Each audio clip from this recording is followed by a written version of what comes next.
your quiet corner of the cosmos, where curiosity meets calm and science gently rocks you to sleep.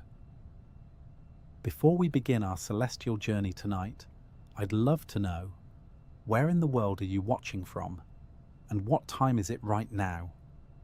Let me know in the comments below. I'm always amazed by how many of us are drifting together from different corners of the globe. And if you enjoyed tonight's voyage, consider giving this video a gentle like and perhaps subscribing to the channel so you don't miss our next stargazing session. It helps more sleepy minds find their way here. Now, tonight's story is a beautiful one. How galaxies, those sprawling cities of stars, are born from darkness and dust. I do hope it's not so interesting that it keeps you awake, but if it does, well, at least you'll know a bit more about the early universe before your morning coffee. So settle in, let your shoulders drop. Breathe slowly. You're about to drift through 13.8 billion years of cosmic history. No rush. The stars will wait for you. Let's begin. 13.8 billion years ago, the universe was small. Not just small in the way you'd describe a studio apartment with no windows, but unimaginably compact, hotter than a star's core and denser than a physicist's calendar during Nobel season. And then, in a moment that defies full comprehension, it began. Not with an explosion exactly. Despite the name, the Big Bang was more of a rapid, graceful swelling. Space itself expanded outward in every direction, faster than the speed of light, like a balloon being inflated with a leaf blower set to cosmic. There wasn't debris flying through empty space.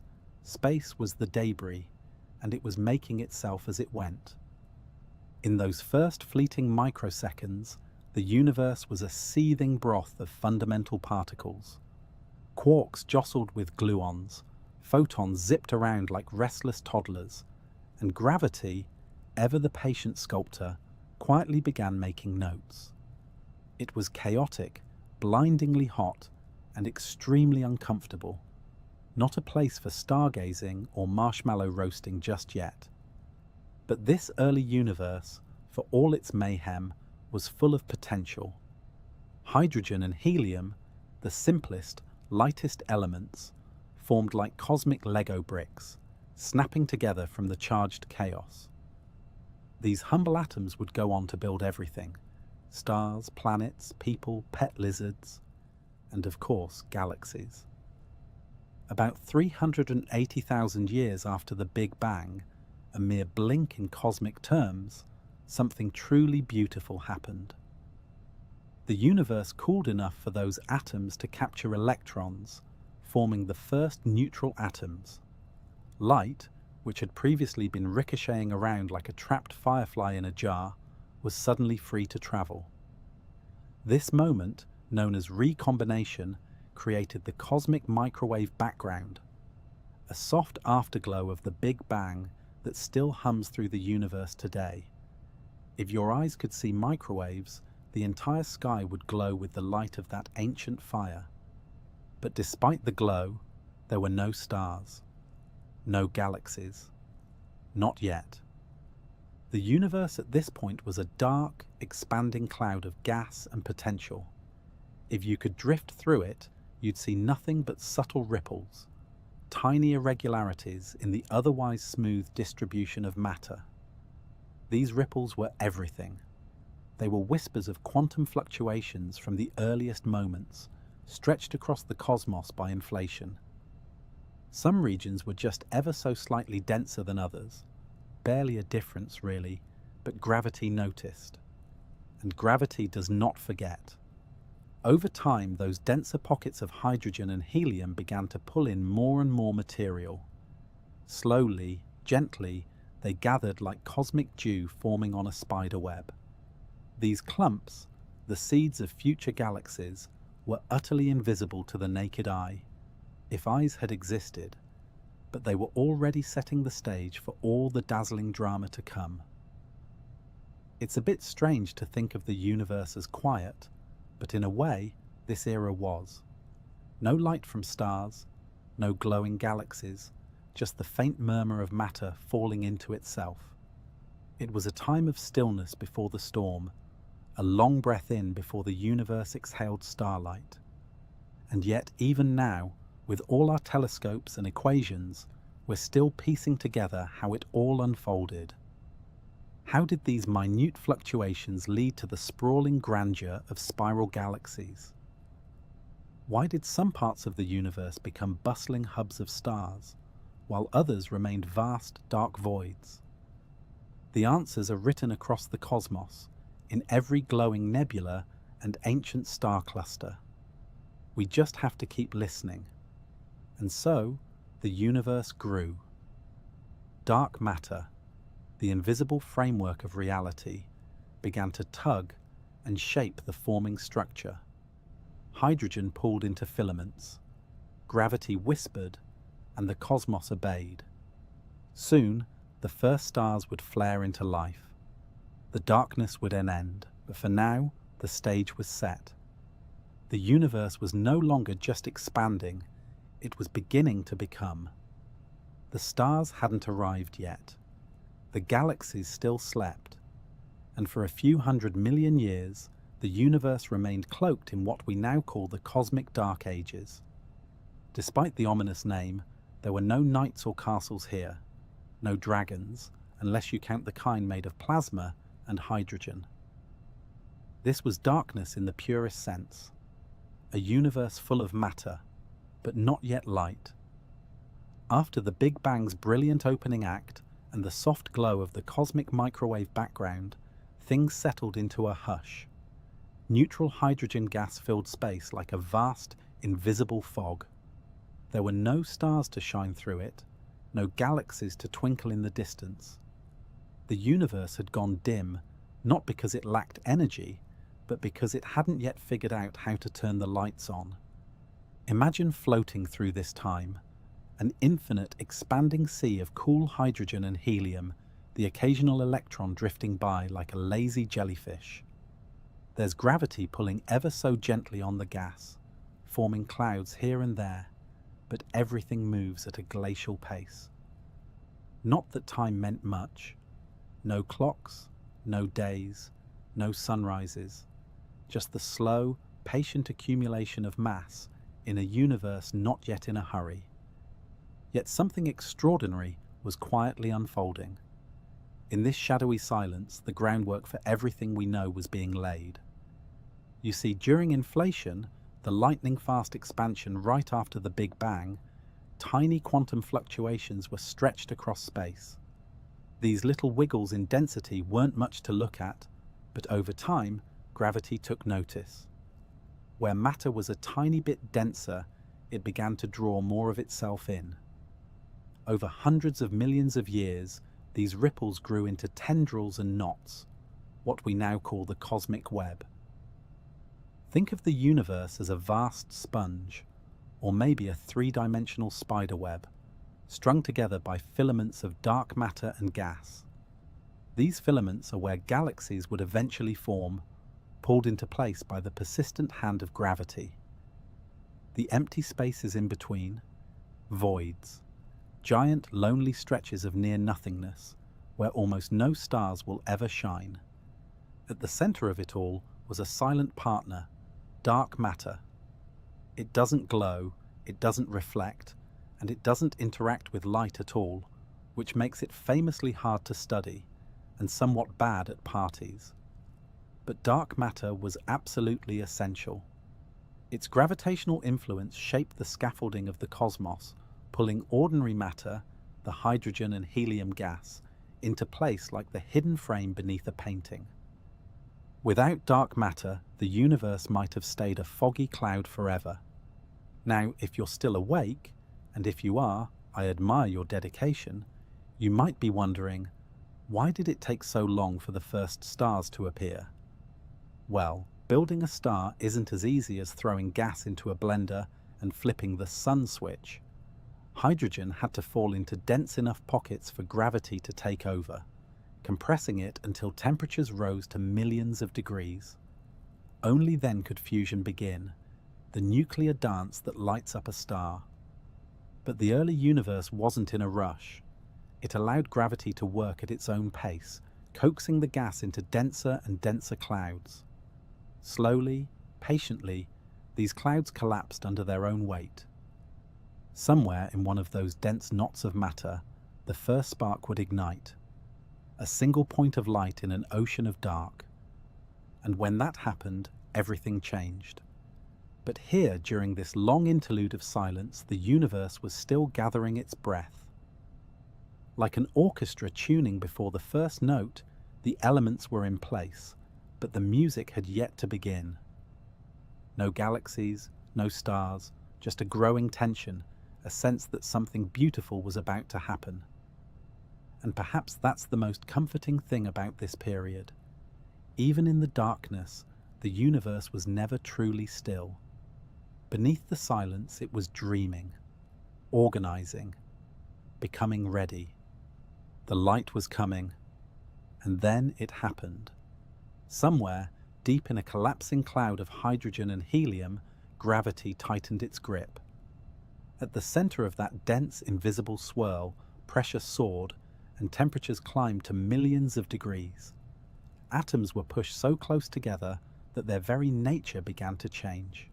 And in that moment, almost certainly unnoticed, unceremonious, a star was born. The first light since the Big Bang.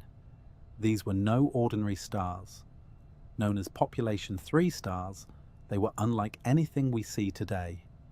Enormous, unstable, and incredibly hot, they formed in the purest conditions the universe has ever known.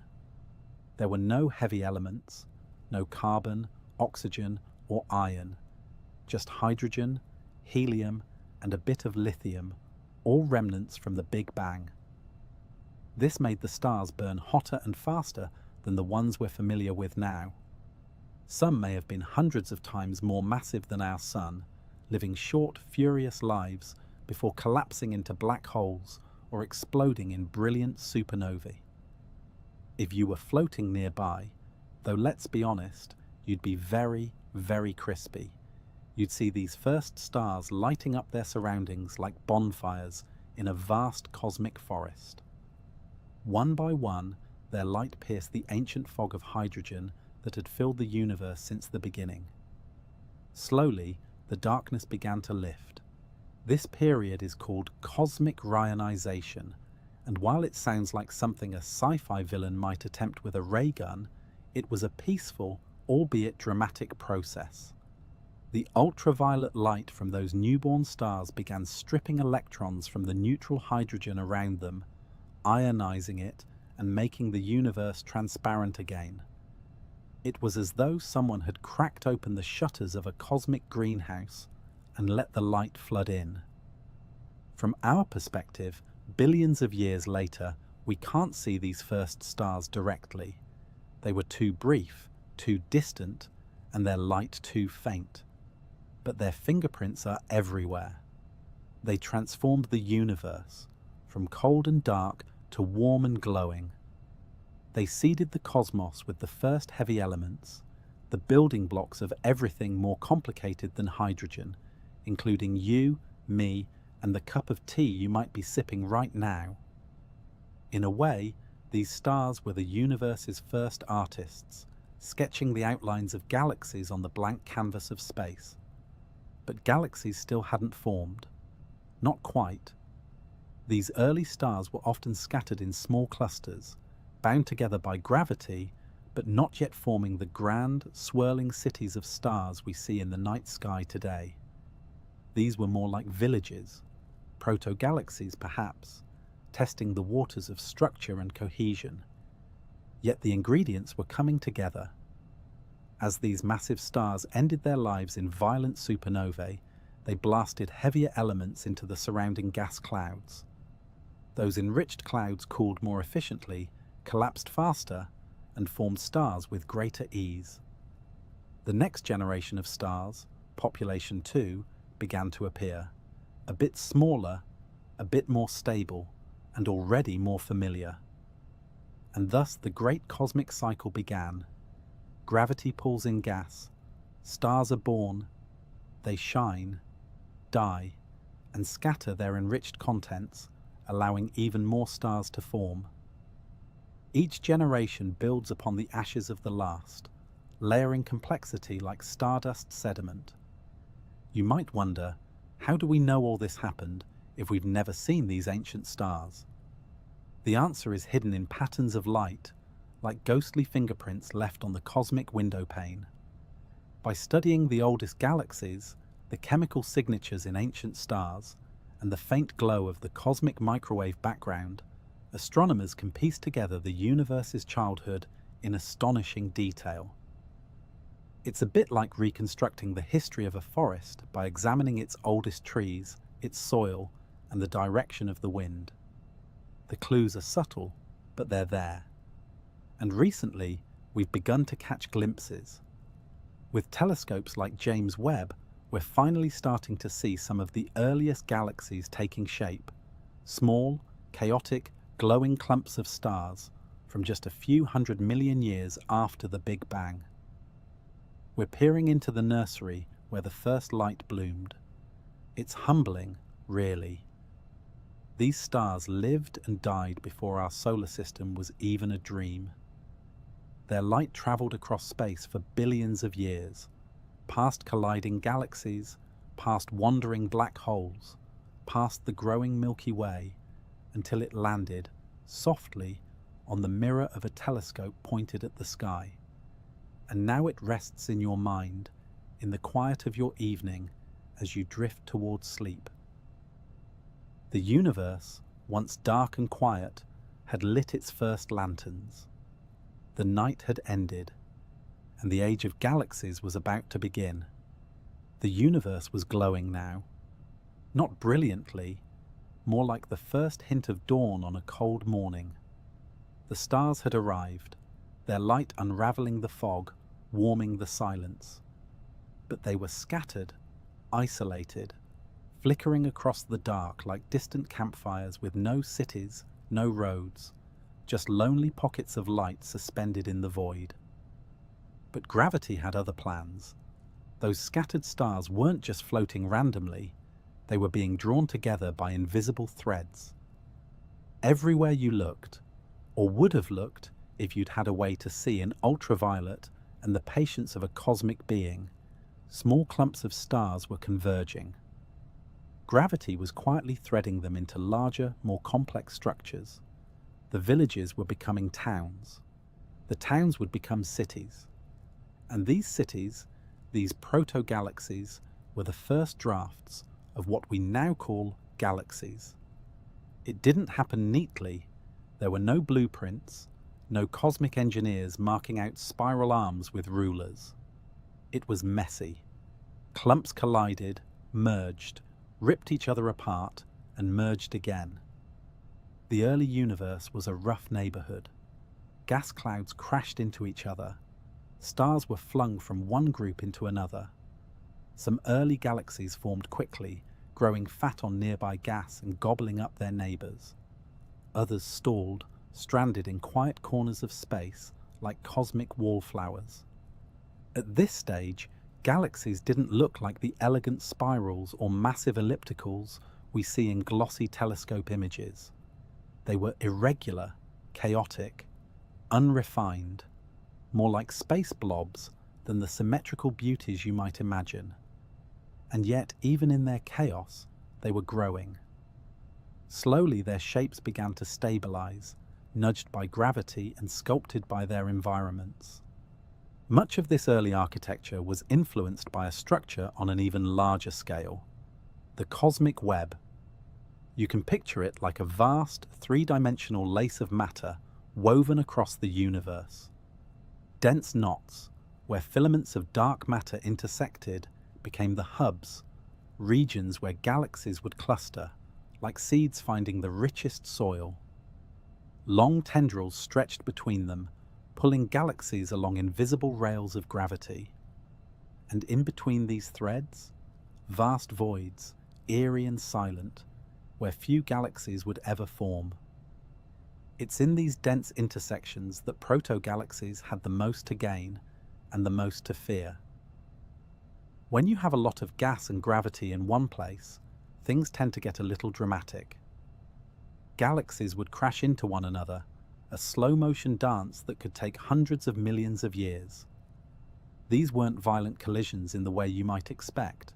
Stars themselves are so far apart that most didn't hit anything at all, but their gravitational fields did tangle. Tidal forces twisted galaxies into strange shapes. Streams of stars were pulled like taffy, trailing behind their original homes. Gas clouds collided, compressing violently and sparking new waves of star formation, what astronomers romantically call starbursts. So amid the chaos, new stars bloomed, new clusters formed, and over time, what was once a shapeless clump began to resemble something more familiar. What determined the final shape of a galaxy? That's still an ongoing question, but we do know a few things. Galaxies that stayed relatively undisturbed with just the right amount of spin could flatten into elegant spirals, like our own Milky Way. Others, buffeted by collisions or formed in more crowded environments, turned into ellipticals, round, puffy collections of older stars. And some just never settled down at all, forever lopsided and patchy. We call those irregular galaxies, and frankly, we love them for their chaotic energy. But even in their irregularity, galaxies had become something new, something lasting.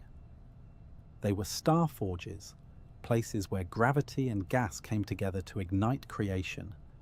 Inside, stars were born, lived, and died, scattering their ashes, carbon, oxygen, iron, into the interstellar medium, enriching the galaxy for the next generation. Over billions of years, this recycling of stardust created planets, moons, atmospheres, and eventually, at least once, a small blue world where someone would one day whisper these stories into a microphone. It's easy to forget, looking at the night sky, just how long galaxies have been shaping themselves.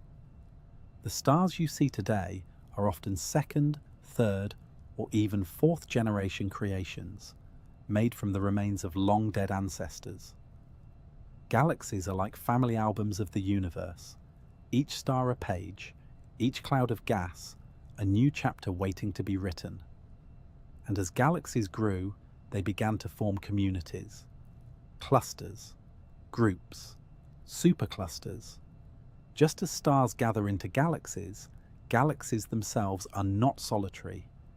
They orbit one another, influence one another, and in many cases fall into each other's arms, gracefully, over eons. Our own Milky Way lives in such a group, a quiet corner called the local group, where it shares the sky with Andromeda, the Triangulum Galaxy, and dozens of smaller companions. But that's a story for later.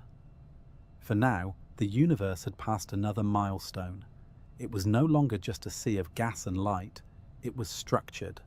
It had complexity. It had neighborhoods. The stars had found homes, and the cosmos had begun to organize its brilliance. By now, the universe was far from empty.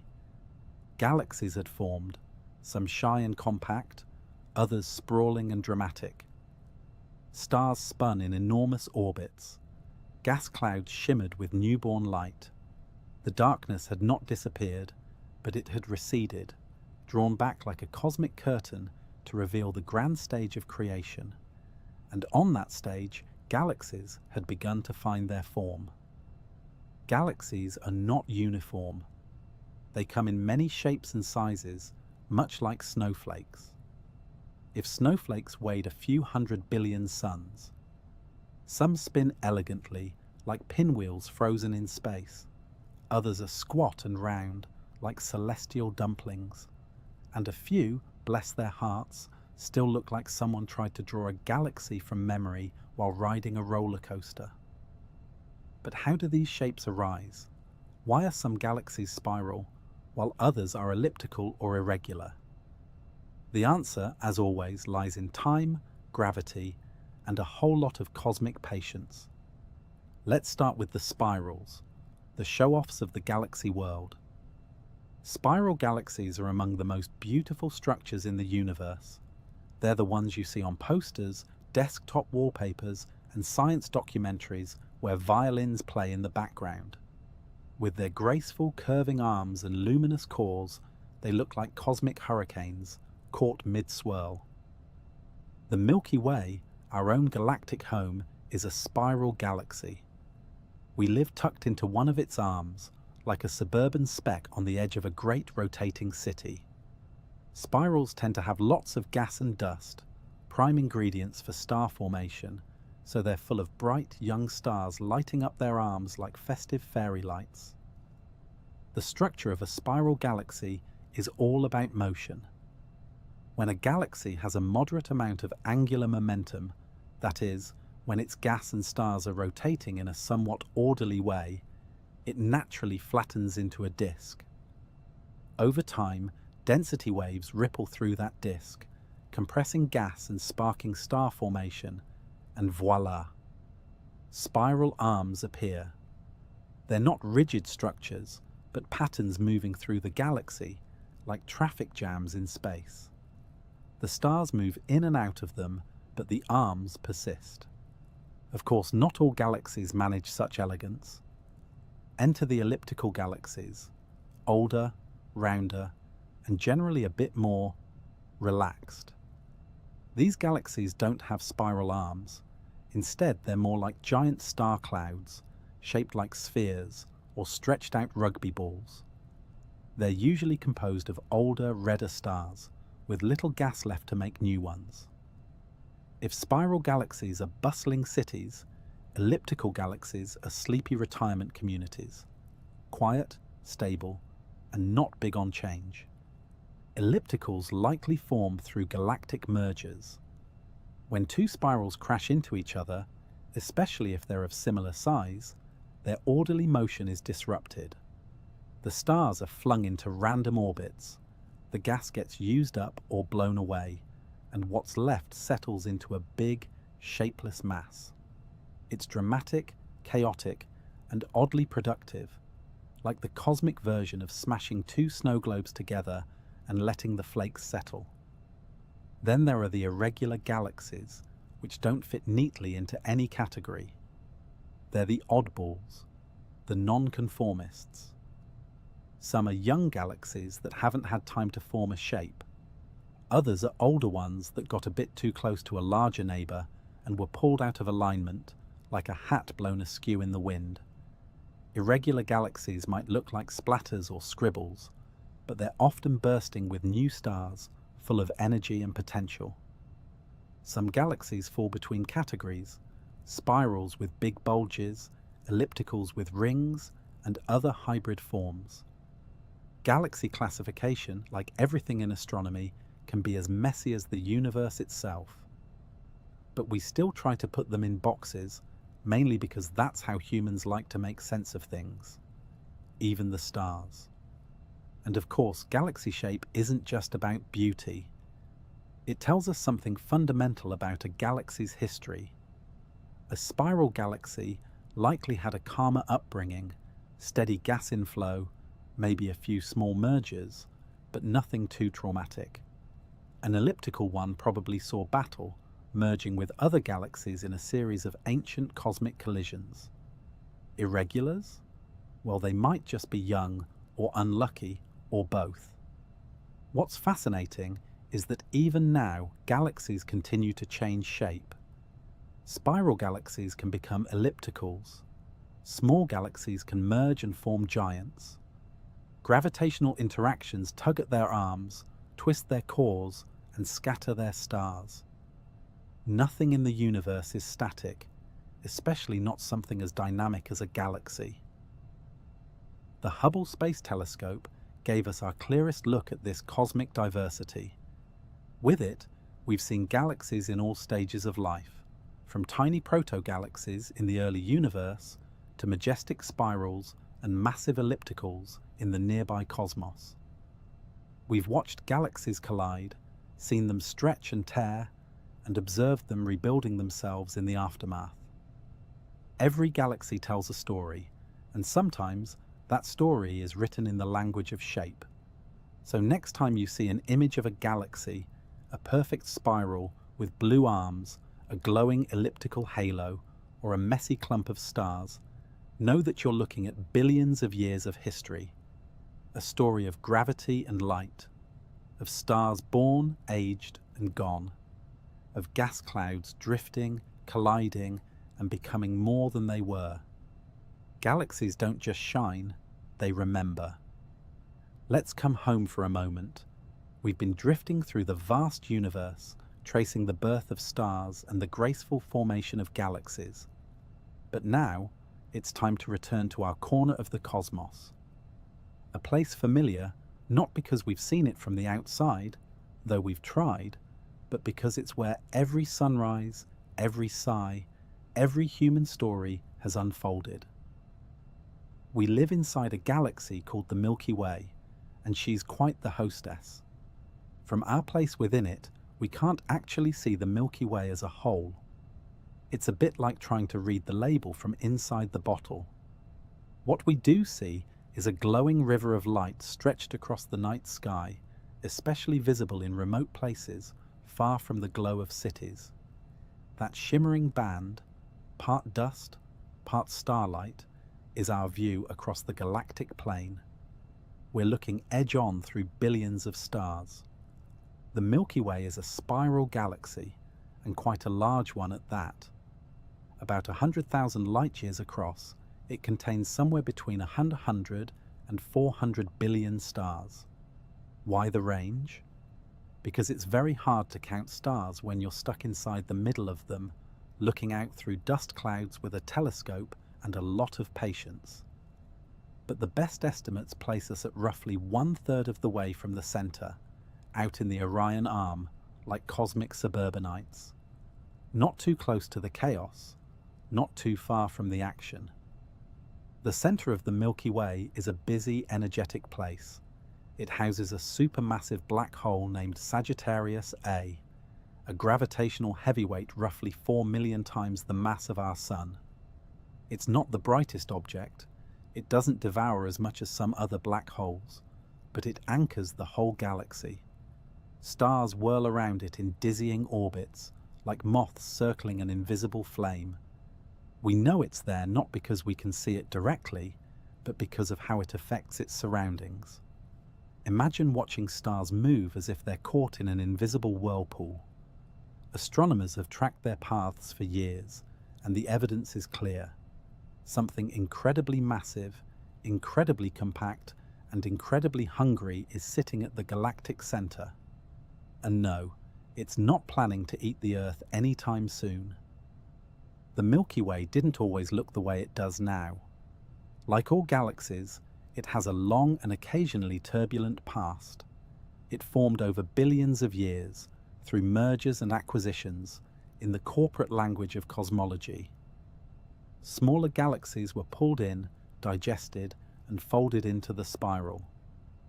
Stars from these devoured galaxies still linger in the Milky Way's outer halo, orbiting on long, looping paths like wandering ghosts from long-lost homes. And it's still happening. Right now, even as you're listening, the Milky Way is pulling apart several smaller galaxies. The Sagittarius dwarf galaxy, for instance, is being slowly unraveled and absorbed. It's not a violent process, not on a human timescale, but over millions of years, it's like watching a drop of ink slowly swirl into a pool of water. Even more dramatically, the Milky Way is on a slow-motion collision course with our nearest large neighbor, the Andromeda Galaxy.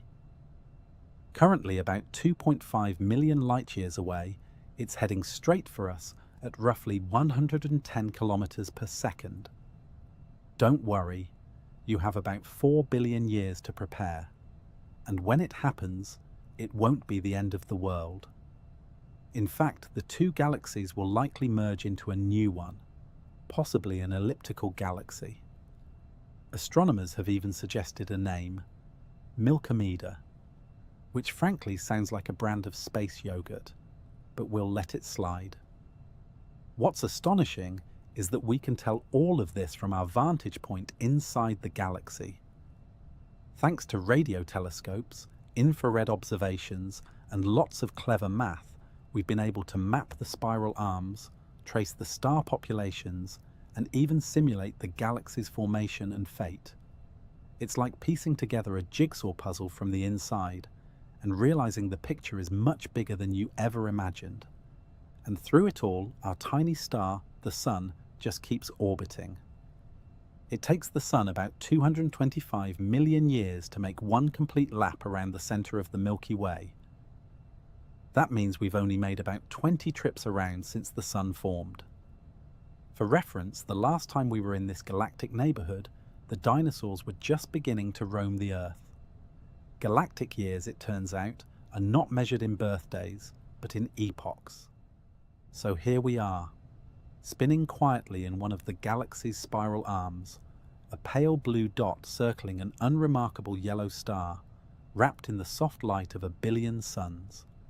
Every molecule in your body, every atom, was forged in stars that lived and died long ago, possibly in galaxies that were later folded into our own.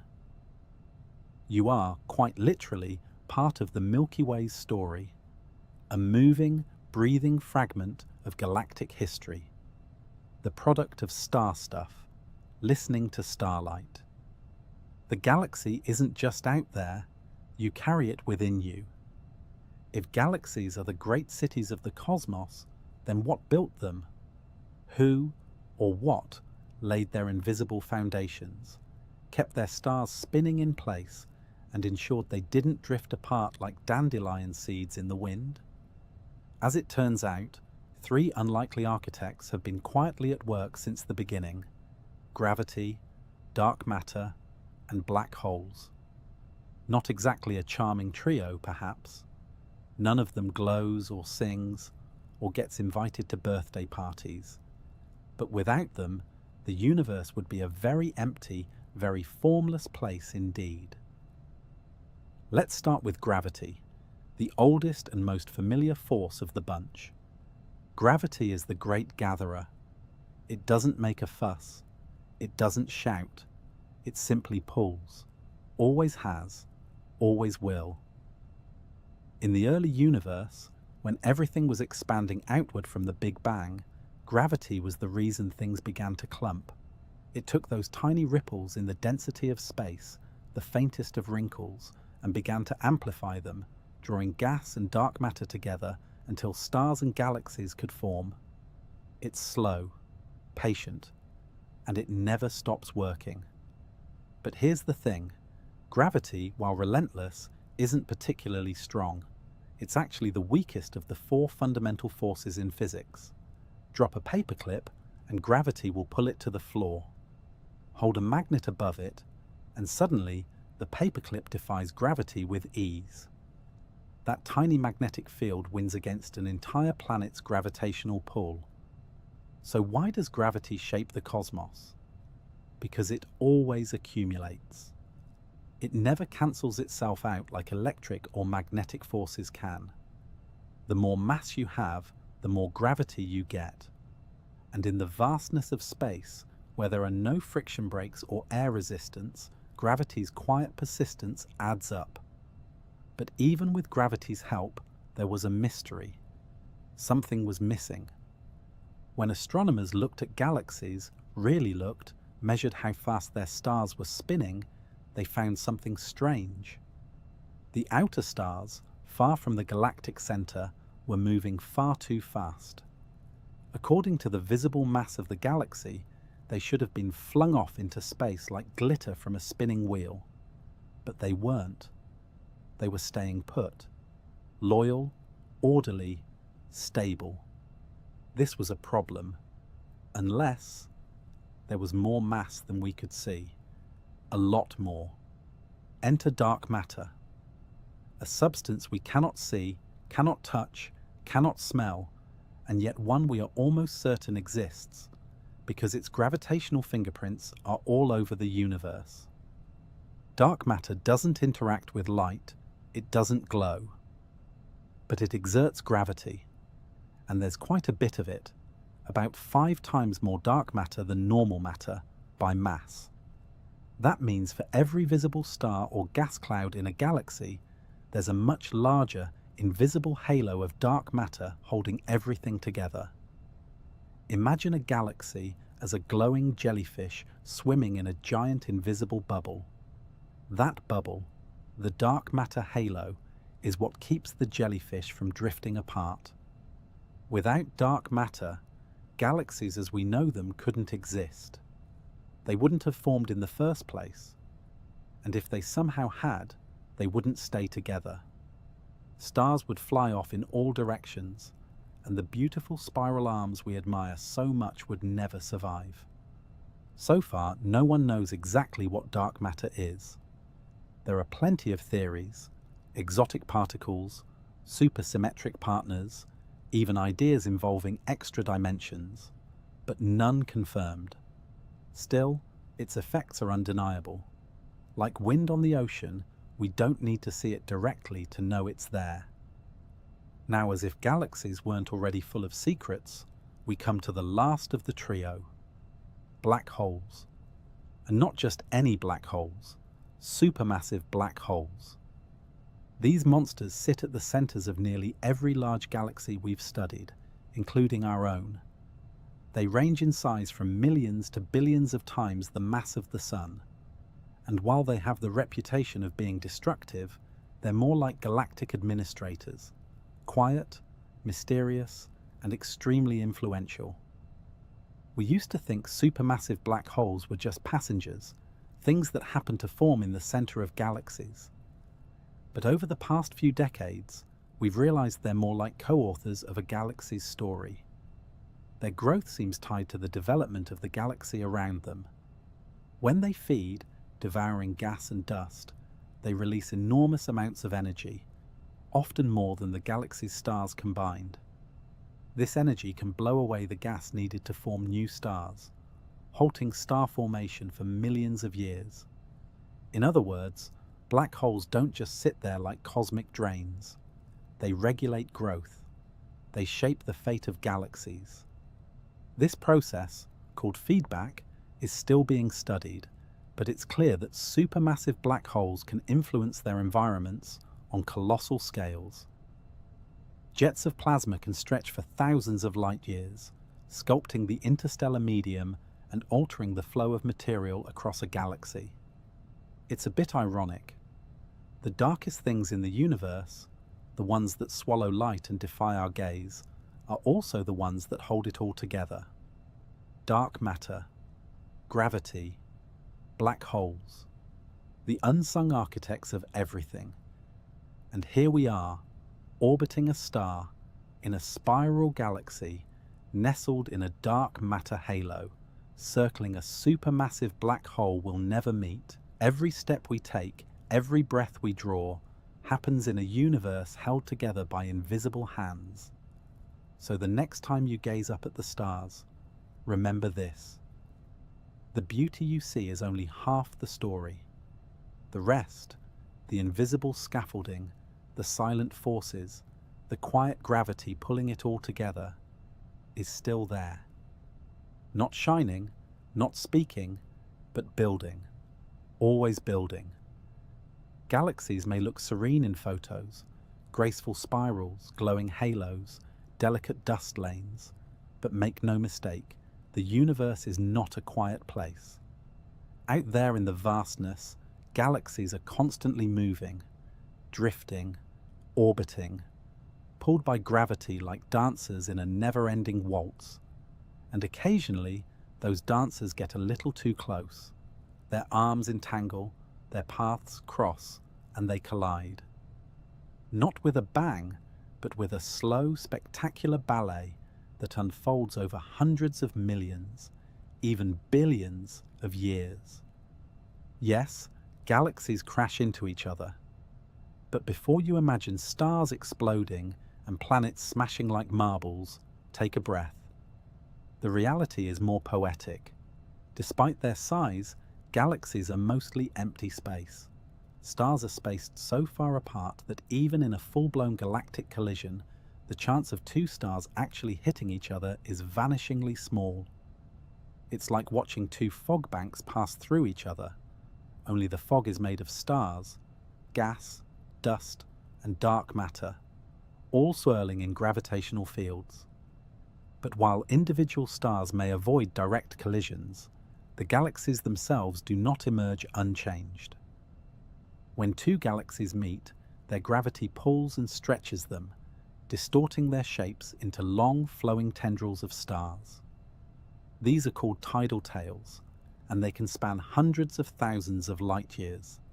They look like glowing ribbons unraveling into space, each one a trail of stars flung outward by the encounter. Gas clouds, on the other hand, are not so lucky.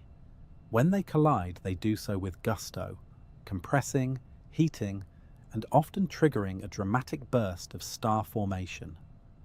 These so-called starburst galaxies can produce stars at rates dozens or even hundreds of times faster than usual. It's a cosmic baby boom, sparked by the chaos of gravitational upheaval. Some of the most beautiful and chaotic galaxies we've observed are caught mid-collision. The antennae galaxies, for instance, two spirals in the process of merging, show long curling arms of stars and brilliant regions of new star formation. They're a snapshot of what happens when galaxies refuse to mind their personal space. And eventually, the two galaxies will settle into one. That final product often isn't a spiral anymore. Spiral structures are delicate, too easy to disrupt. After a major merger, the result is usually a large elliptical galaxy. The orderly orbits of stars are randomized, and the gas, much of it used up in the starburst or flung out into intergalactic space, is no longer plentiful enough to form beautiful new arms. This is how many of the largest galaxies in the universe came to be, not from peaceful accumulation, but from slow-motion crashes, like cities built by overlapping tectonic plates. But this isn't just ancient history. The Milky Way is not a passive observer in all this. It has its own collisions to reckon with. Right now, our galaxy is in the slow process of merging with several smaller dwarf galaxies. The Sagittarius dwarf galaxy is being pulled apart and absorbed, its stars now tracing ghostly loops through the Milky Way's halo. Other small galaxies are on similar paths, being digested, restructured, and folded into our own. And then there's Andromeda. Our nearest large neighbor, the Andromeda Galaxy, is on a collision course with the Milky Way. They're separated by 2.5 million light-years, but moving toward each other at about 110 kilometers per second. That might sound fast, but in galactic terms, it's a slow and graceful approach. The collision won't happen for another 4 billion years or so, but when it does, the result will be spectacular. What will happen to us? Surprisingly little, at least on the scale of our solar system. Again, stars are so far apart that direct collisions are unlikely, but the night sky will change. Over millions of years, Andromeda will grow larger and brighter, eventually dominating the view. The two galaxies will twist around each other, merge, and settle into a new shape, possibly a giant elliptical galaxy. Astronomers have lovingly nicknamed the future merger Milkomeda. Yes, really, scientific naming has its moments of whimsy.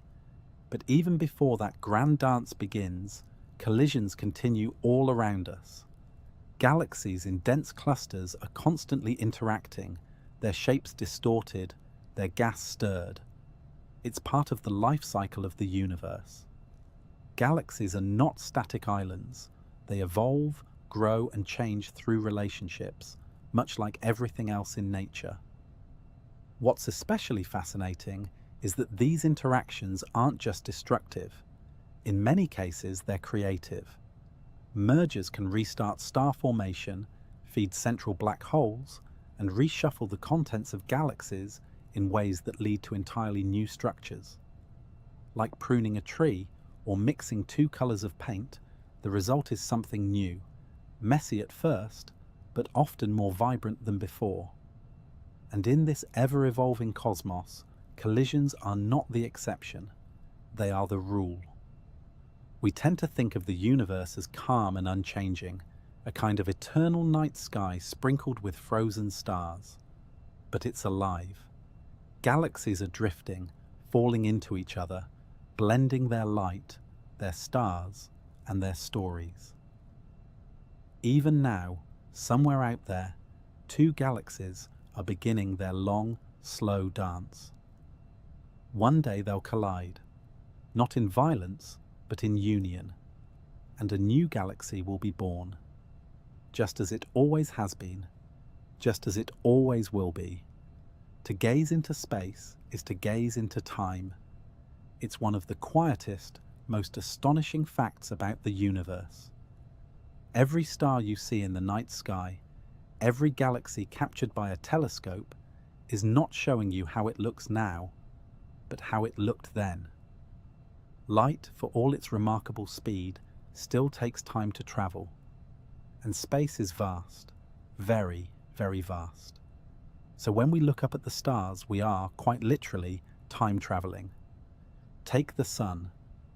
The warm light touching your face during a late afternoon walk left the surface of the sun about 8 minutes ago. That starlight is already 8 minutes old by the time it arrives on Earth. You never see the sun as it is. You see it as it was. Move beyond our solar system and the time delay grows. The light from Alpha Centauri, the nearest star system to us, is over 4 years old. And the glow of the Andromeda Galaxy? That's ancient light. It began its journey toward us more than 2.5 million years ago, long before the first humans, long before written language, long before the wheel. That gentle shimmer in the sky is a memory, a whisper from a past so distant it predates everything we know. But we can go even further. With the right tools, we can peer back billions of years, almost to the beginning. The deeper we look, the further back in time we go. It's like peeling away the layers of cosmic history, one photon at a time. This is where telescopes become time machines. Take the Hubble Space Telescope, for instance. Launched in 1990 and orbiting high above Earth's atmosphere, Hubble has shown us things we never imagined we'd see. One of its most famous achievements is the Hubble Deep Field. A simple idea, really. Astronomers pointed Hubble at what seemed like a completely empty patch of sky, a part so dark and blank that it looked like nothing was there. They let it stare, for days. And when the images came back, that nothing became a sea of galaxies, thousands of them, each containing billions of stars, all packed into a dot of sky smaller than a grain of sand held at arm's length. Some of those galaxies were over 13 billion years old. We were looking back in time, almost to the moment when galaxies first began to form. That light had travelled for nearly the entire age of the universe just to reach us. It had crossed unimaginable distances, passed by uncountable wonders, and finally landed on Hubble's mirror, leaving behind a faint but permanent trace. Now we have an even more powerful time machine, the James Webb Space Telescope. Launched in 2021, Webb can see even deeper into the past. Not just because it's bigger, though it is with a mirror over 6 meters wide, but because it sees in infrared. That's key. As the universe expands, light from distant galaxies is stretched, like pulling taffy, shifting it to longer wavelengths. This process is called redshift, and it means that the earliest galaxies now shine mostly in infrared light. Hubble could glimpse some of that light. Webb was built to bathe in it. Already it's showing us galaxies that existed just a few 100 million years after the Big Bang. Some are small, irregular, and chaotic, just as we'd expect. Others are surprisingly mature, like fully grown cities appearing right after the first huts were built. These discoveries are reshaping our understanding of how fast galaxies formed, and maybe even rewriting parts of cosmic history. And here's the most poetic part. The farther away a galaxy is, the younger it is in reality. But the older it appears to us, because we're seeing it as it was billions of years ago.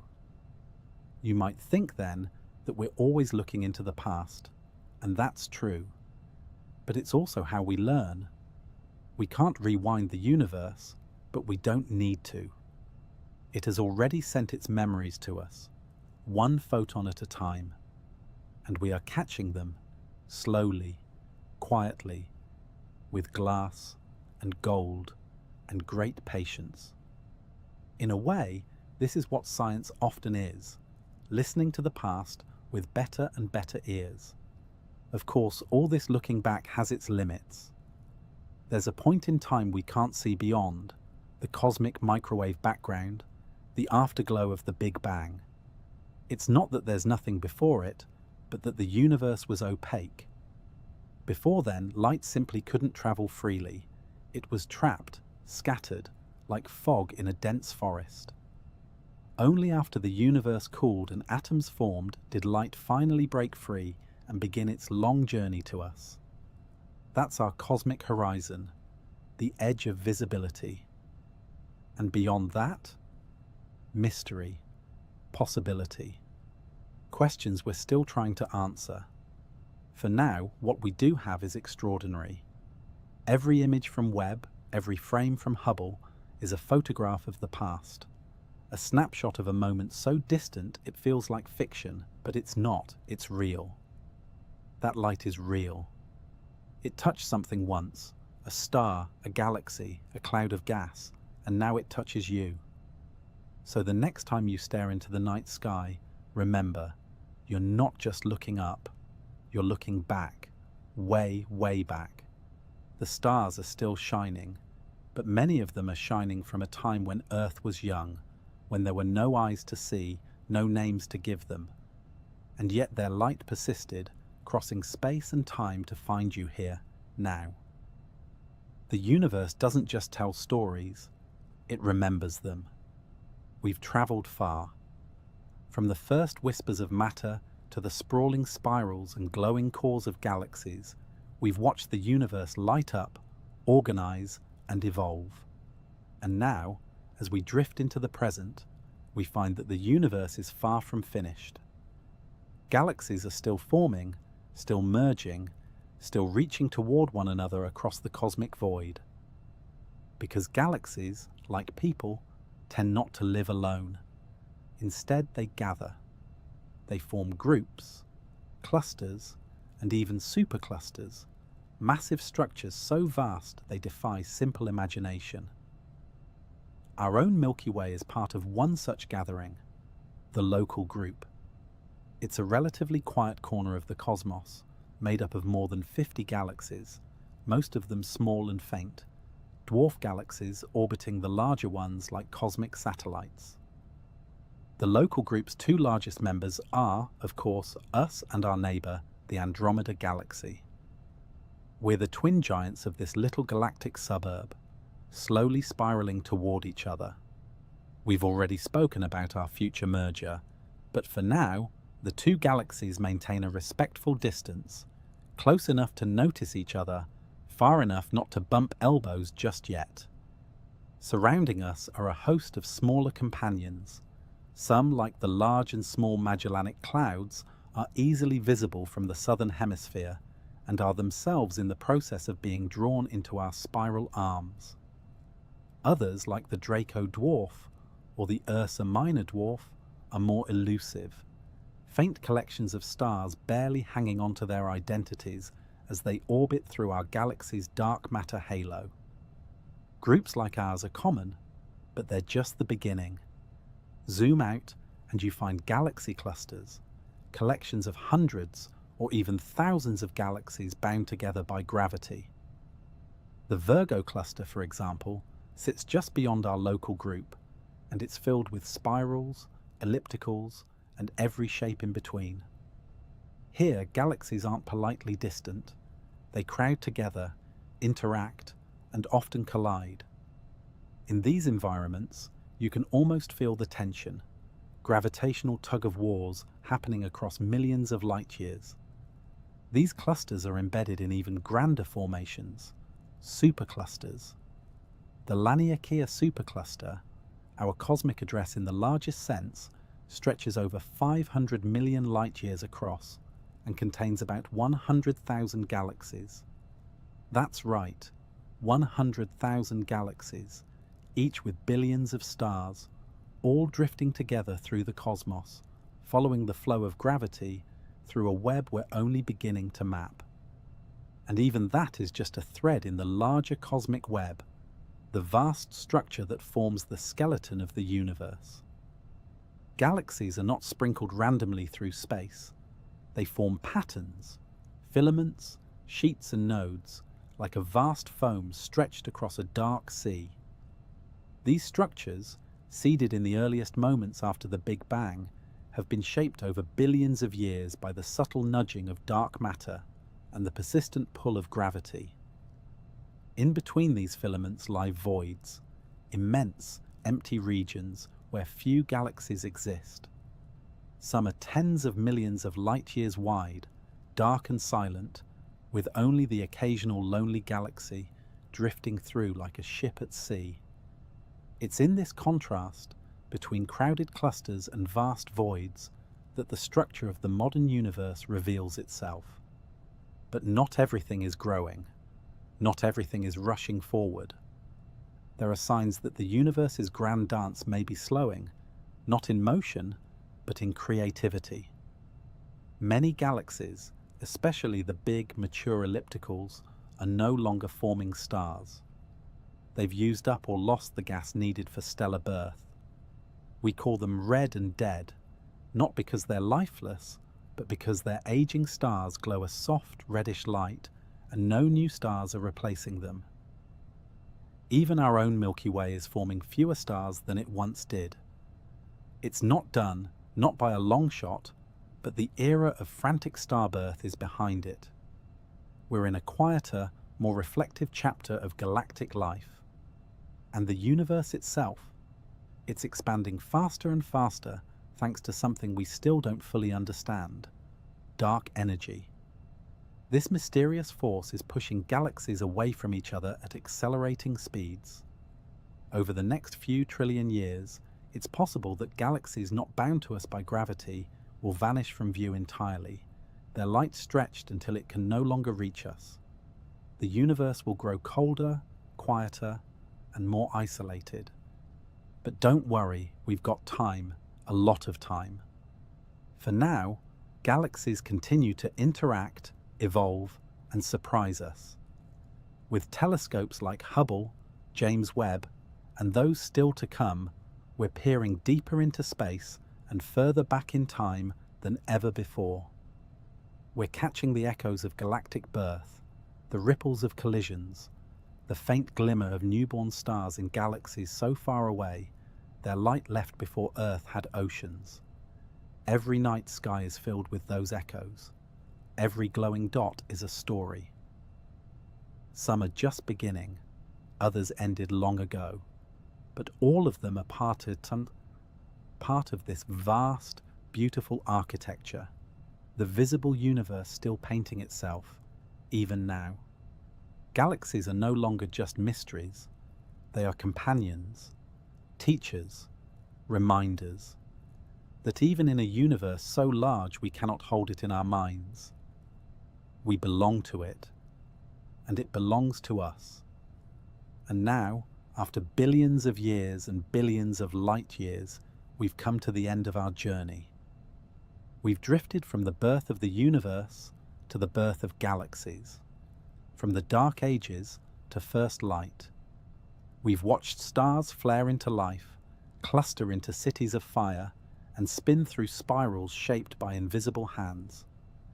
We've seen galaxies collide, merge, fade, and grow old, quiet giants in a living cosmos that never stands still. We've journeyed through the Milky Way, our own galactic home, and felt the pull of black holes and dark matter, the quiet architects of all that we see. And we've looked back in time, really looked, catching ancient light that traveled across the entire universe just to meet us here, now. It's humbling, isn't it? To know that the stars above you are not just points of light, but memories.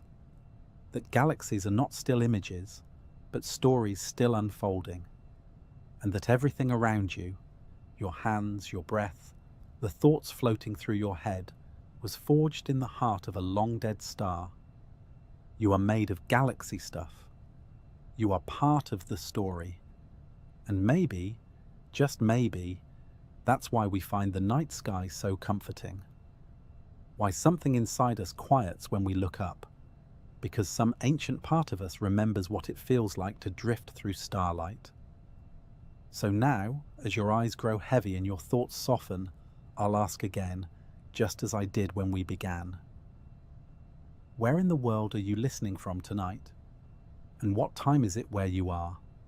Drop a note in the comments if you'd like. I love hearing where these little journeys are taking root all across the globe. It reminds me how connected we are, by wonder, by curiosity, and by stardust.